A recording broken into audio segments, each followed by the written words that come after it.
She said, "My ex is coming to our party. If you're uncomfortable, you can leave." I replied, "Understood." Then I canceled the party and emailed all our friends, "Sorry, canceled." She wanted to host her ex alone. The call she got. Original post. I, 32 male, have been with Fiona, 30, for 4 years, and we've lived together in my condo for the last 2. I own the place. She moved in and pays a small, agreed-upon amount for utilities and groceries. It's been comfortable, stable, or so I thought. We were planning our big annual summer send-off barbecue for this coming Saturday. This is our big joint event. I handle the grill, the meat order, and the booze. She curates the guest list, the side dishes, and the decor. We're expecting about 50 people. On Wednesday night, I was on the couch finalizing the shopping list for the liquor store when she dropped it. "Fiona, oh, just a heads up, I invited Dominic." I stopped writing. "Wait, what? Dominic? Your ex, Dominic? The guy you dated for 5 years? The one you said was so toxic you had to block him on everything?" She waved her hand, not looking up from her phone. "Oh, he's totally different now. He reached out a few weeks ago, apologized for everything. He's really matured. We're just friends. I ran into him last week and told him to come." I stared at her. "You ran into him? And you invited him? To our party? At my home? And you're telling me 3 days before?" She finally looked up, annoyance flashing in her eyes. "Liam, don't make this a thing. It's a party. It's our home, and I can invite my friends. It's my condo, Fiona. You know I'm not comfortable with him. I've heard nothing but horror stories about this guy. I don't want him here." This was it. The moment the mask slipped. She let out this long, suffering sigh. "God, you're being so insecure. It's unattractive. He's just a friend. I already told him he could come, and I'm not uninviting him just because you're feeling paranoid." She stood up, gathering her things. "Honestly, if you're going to be that uncomfortable, you can just leave for the night. Go to a bar. See a movie. It's just a few hours. I'm not going to let your jealousy ruin this." She just told me to leave my own home so she could entertain her ex-boyfriend. I looked at her, really looked at her. The casual dismissal, the utter lack of respect, and all the little red flags from the past few months suddenly clicked into place. I put the pen down. "Understood," I said quietly. She smiled, relieved. "Good. Glad you're not going to be a baby about it. I'm heading to bed." I waited until I heard the bedroom door click shut. Then I opened my laptop, pulled up the guest list and the email invitations we'd sent out from my account. I took a deep breath, and I started typing. Subject: canceled, summer send-off barbecue. Body: "Hi everyone. I'm so sorry to do this at the last minute, but I have to cancel this Saturday's barbecue. Fiona has informed me she invited her ex-boyfriend, Dominic, and would prefer to host him alone. She suggested that if I was uncomfortable, I should leave my own home for the evening to make them more comfortable. Obviously, this isn't the party we all planned. I'm not willing to host an event under those circumstances, and I'm certainly not leaving my home. Sorry again for canceling. I hope to catch you all soon under much better circumstances. Best, Liam." I hit send to all 50 people. Then I went into the guest room and locked the door. I set my alarm for 6 a.m. I woke up to the sound of her phone vibrating on the nightstand in the other room. It wasn't just vibrating. It sounded like an angry hornet's nest. Buzz, buzz, buzz, buzz, buzz. A few minutes later, my bedroom door handle rattled. Liam, are you in there? Unlock the door." I heard her stomp back to the bedroom, then back. The rattling was more frantic. "Liam, what did you do?" "My phone is exploding. What did you send?" I got up, calmly made myself a coffee in the guest room's small kitchenette. It's more of a suite, thankfully. She was screaming through the door now. "You humiliated me.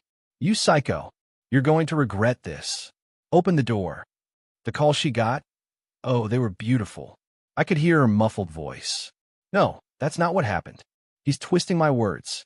Maya, you know I wouldn't. He's the one being controlling. He canceled it, not me." I just sipped my coffee. She wanted me to leave. I'm just getting a head start on packing. Update 1. Thank you all for the comments and support. It's been validating. I'm not the crazy one. This past week has been, well, it's been hell. But the fog is clearing.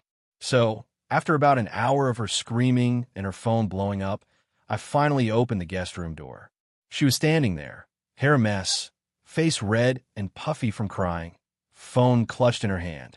You, she sputtered. You humiliated me. To everyone. My mom called me. Maya thinks I'm some kind of cheater. You need to fix this. Now, send another email. Tell them you misunderstood. Tell them you were jealous and overreacted. Apologize. I just looked at her. No. What do you mean, no? I mean, I'm not sending another email. I'm not apologizing. I sent the truth. Did you, or did you not, tell me to leave my own home so you could host your ex? That's not what I meant, she shrieked. You twisted it. You're supposed to trust me. This is emotional abuse. Kicking me out of my condo for another man is what? Exactly? A welcoming gift. She just stared at me, dumbfounded that I wasn't backing down. Before she could wind up for another round, her sister, Celeste, let herself into the condo. She apparently has a key, which is news to me. Celeste didn't even look at me. She just rushed to Fiona. Oh my God, Fi, are you okay? I saw the email. He's insane. What a psycho. She finally turned to me. You need to apologize to her. You've ruined her reputation.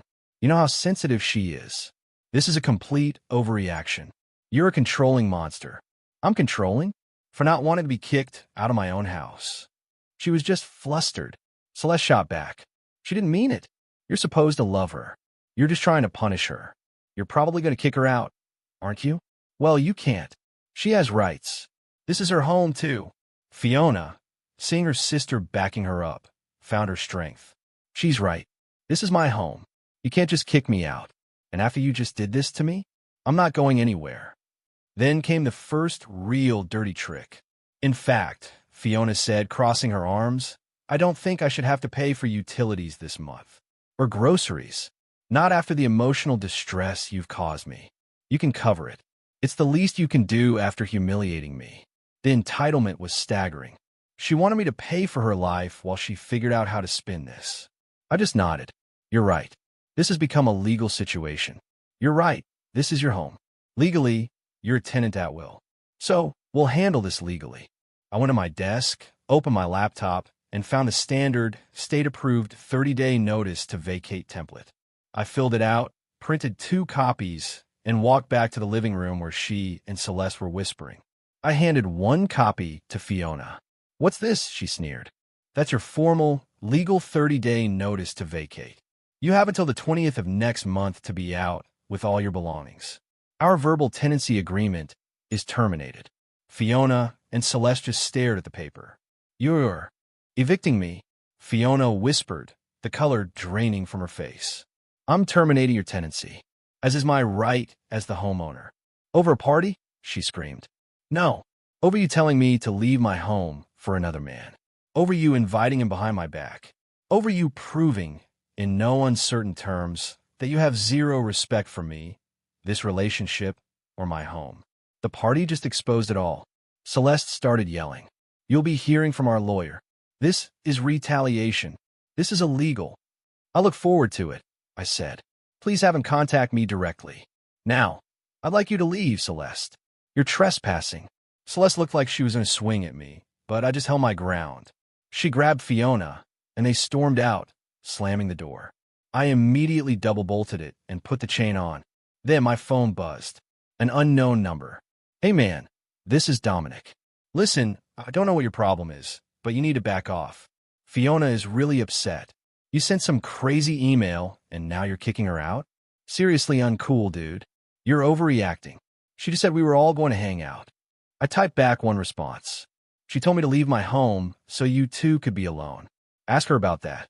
Then lose my number. He didn't reply. I spent the rest of the day in a daze. I started boxing up her things from the living room. Knickknacks, blankets, the weird sculpture she bought. I piled them by the front door. This is going to be the longest 30 days of my life. Update 2. This is not a 30-day war. This is a siege. Living with someone who is actively trying to destroy you from the inside is an education. I have 18 days left until the notice is up. Fiona and Celeste must have realized they couldn't just bully me because they moved on to Dirty Tricks, the sequel. Dirty Trick 1, The Petty War.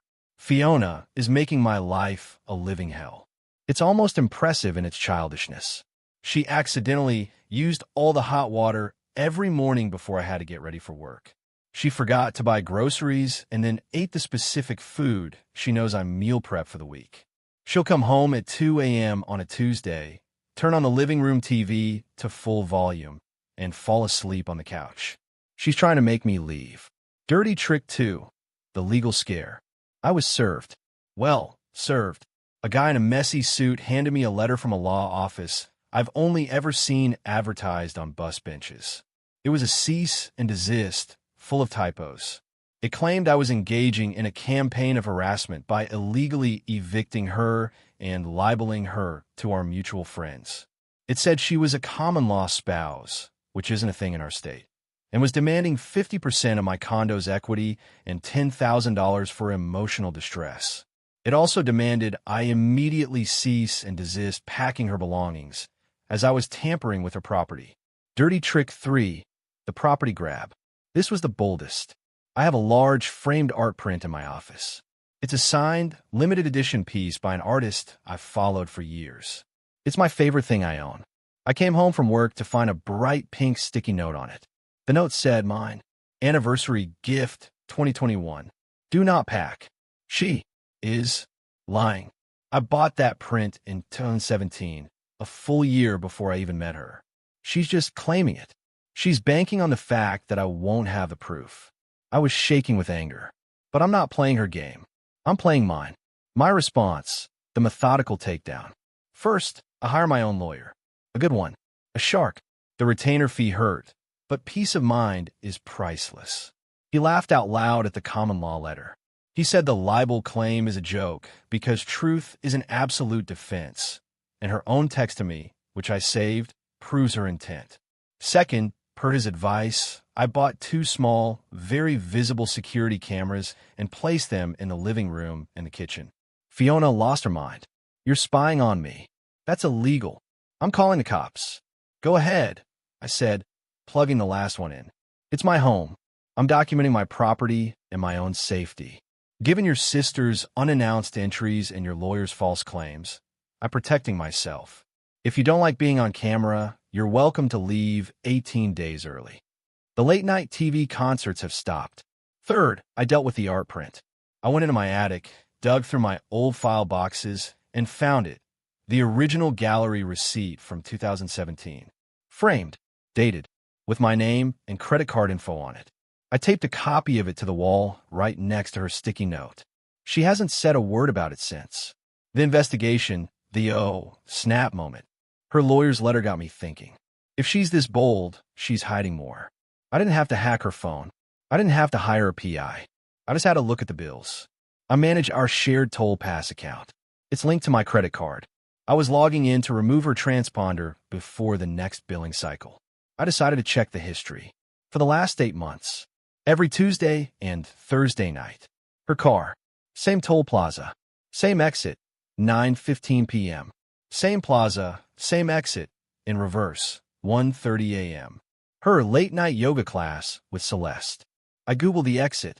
It's a residential area across the bridge. I Googled Dominic's name. His apartment complex is right off that exit. This wasn't a reconnection. This wasn't her running into him. This has been going on for almost a year. The party, my God. The party was her trying to introduce her 2 lives. She was trying to get me and her friends to like him, to normalize him, so she could eventually trade up or down, as it seems, without looking like the villain. She didn't just tell me to leave for an evening. She was trying to get me to vacate my own life. I waited for her to come home last night. She was back in Ice Queen mode, ignoring me. "How was yoga?" I asked, not looking up from my laptop. She stopped. "What? Yoga? With Celeste. You went, right? It's Thursday." "Yes," she said, her voice clipped. "What?" I turned my laptop around. On the screen was the toll pass statement. 8 months of it. Just admiring your dedication. Not a long drive, all the way across the bridge. You must be exhausted, especially since Celeste's building is downtown, in the opposite direction. I zoomed in on the map, right next to the list of charges. The pin was on Dominic's apartment complex. But I guess it's a convenient location for yoga. She didn't speak. She didn't cry. She didn't yell. Her face just crumpled. It was the look of someone who had just been checkmated. This whole thing, I said, the party, he's matured, all of it. It was a lie.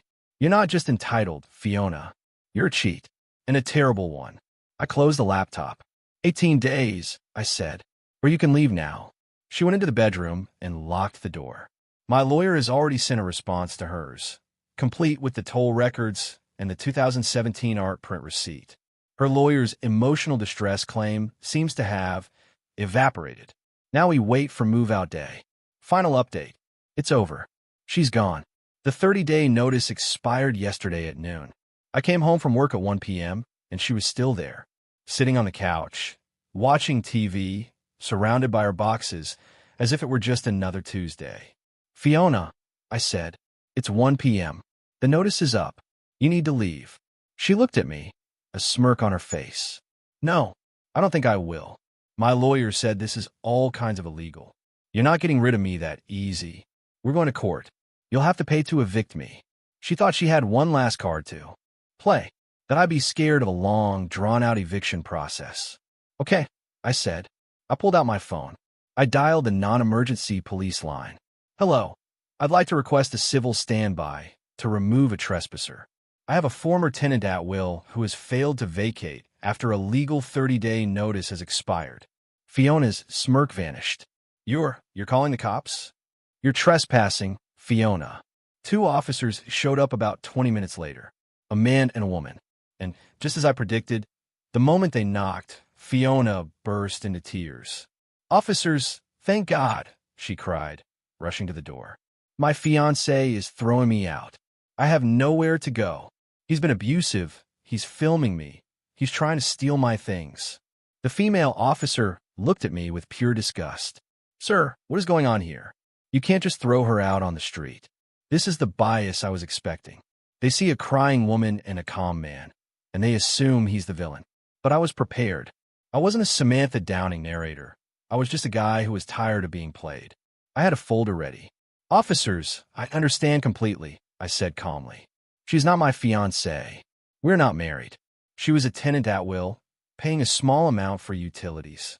Here is the deed to my condo, in my name only, purchased in 2017. Here is my driver's license, matching this address. I handed them the papers. Here, I continued, is a copy of the state tenancy at will statute. Here is a copy of the legal 30-day notice to vacate. And here is a notarized affidavit of service, proving she received this notice 30 days ago. Her tenancy officially ended at 12 p.m. today. She is trespassing. The male officer took the folder and started reading. The female officer's expression slowly changed from hostility to professional neutrality. Ma'am, the male officer said to Fiona, this all appears to be in order. This is a civil matter, and your legal tenancy here is over. You have to leave. But my property, she shrieked, pointing at the art print. He's stealing it. That's mine. He can't keep it. Officers, I said, I have a receipt for that print right here. I pulled the 2017 receipt from the folder. I purchased it a year before I met her. She is welcome to sue me for it in small claims court, but she is not removing it from my home. The female officer sighed. Ma'am, we cannot get involved in property disputes. If it's disputed, you can't take it. You'll have to handle that in court. Right now, you need to gather your undisputed belongings and vacate the premises. Fiona's face was a mask of pure, unadulterated venom. The tears were gone. Fine, she spat. Her sister Celeste was waiting outside in a rented van. It took them 4 trips to get all the boxes. The whole time, Celeste was muttering, asshole, and you'll get yours under her breath. As Fiona walked out for the last time, she stopped in the doorway. You're a monster, Liam. A cold, heartless monster. I hope you're happy, all alone in your empty condo. I will be, I said, and I shut the door. I locked the deadbolt. I locked the chain. And I leaned against the door, my heart hammering. I'm not going to lie. I felt shaky, not with regret, but with adrenaline. It's been a week. I got one last letter from her bus bench lawyer demanding $5,000 for the value of the art print. My lawyer sent back a certified letter with a receipt and a note threatening a countersuit for frivolous litigation and legal fees. We haven't heard back. The gossip? Oh, it's been rich. Maya, her former best friend, who is now firmly my friend, gave me the rundown. Fiona did move in with Dominic into his tiny one-bedroom apartment that he, wait for it, shares with 2 other roommates. The matured Dominic apparently doesn't have a job. He's a crypto investor who trades all day, meaning he's broke. Fiona, who was used to my condo and my salary subsidizing her life, is apparently miserable. She has to pay for everything, and she's discovering that Dominic's thrill doesn't pay for nice dinners. Celeste isn't speaking to her, furious that Fiona lied to her for months about the affair and dragged her into the middle of this mess, making her look like an idiot too. As for me, I'm not happy. This whole thing was draining, expensive, and deeply sad. It cost me thousands in lawyer fees and 4 years of my life. I had to learn in real time how to be a cold, calculating person just to protect myself. But I'm satisfied. I had a deep cleaning crew come in and scrub the entire condo. I changed the locks again, just in case. The air feels lighter. I took the original party email list and sent one final follow-up last night. Subject: housewarming for real this time. Body: hey all. Apologies again for the unpleasantness last month. The air has been cleared and the trash has officially been taken out. I'm having that barbecue for real 2 weeks from Saturday. My home, my rules. Hope you can make it. Dominic is not invited. The RSVPs have been amazing.